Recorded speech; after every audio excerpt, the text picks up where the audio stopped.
Everybody, each generation is motivated in a different way. If you have several generations in each company, it is so vital to create an inclusive culture that will work for everyone. So, if you do have several generations in your workplace, then and you haven't focused on each individual need, how they thrive, and how they work their best in the company and for themselves, we need to figure out exactly what we can do to mesh those together as quickly as possible and as best as possible to really just ensure company culture is set for a multi-generational success. Um, so you might be running into different work habits like communicational differences or expectations. That's huge. Competing priorities or even leadership styles. There's a lot of things that can go into play whenever you do have different generations in your workplace. Kimberly Abel Lanier, she's Vice President and General Manager of Workforce Solutions. She says it best when she says the multi-generational workforce requires flexible leadership, and that it does. So to be to be able to understand what motivates different generations, you need to understand what each generation values most. And so we're going to talk just a little bit about the 5 different generations and what their values are and what their preferred styles are. And then I'll get into a few tips of how to motivate these generations in the workplace.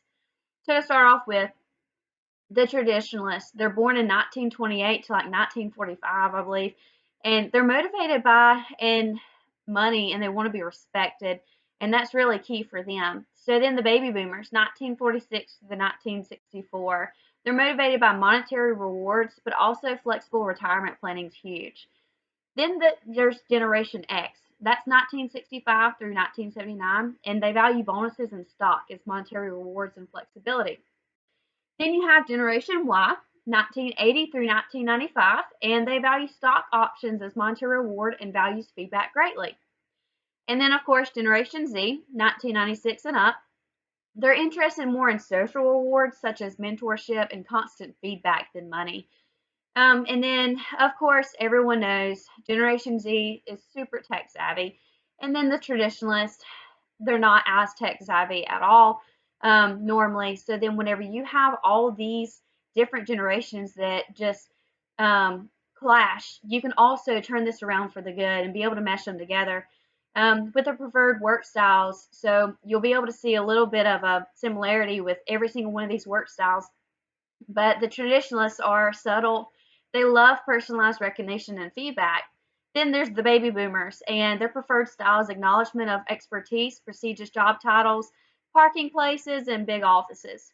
Generation X, they're informal, rapid, and public communicated praise. Generation Y, there are regular informal communication through chat or other networks, and of course, love praise. And then there's Generation Z, and their preferred style of is regular in person and public praise. So that's just one thing that they all kind of have together is, of course, praise your employees all day, all night, whatever it takes. Let them know how much you value them as an employee. But then there's a few broader tips that I like to point out is enabling personal growth, work-life balance.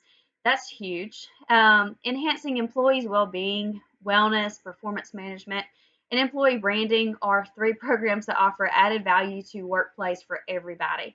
So that's just a few ideas that you can put into place right here, right now.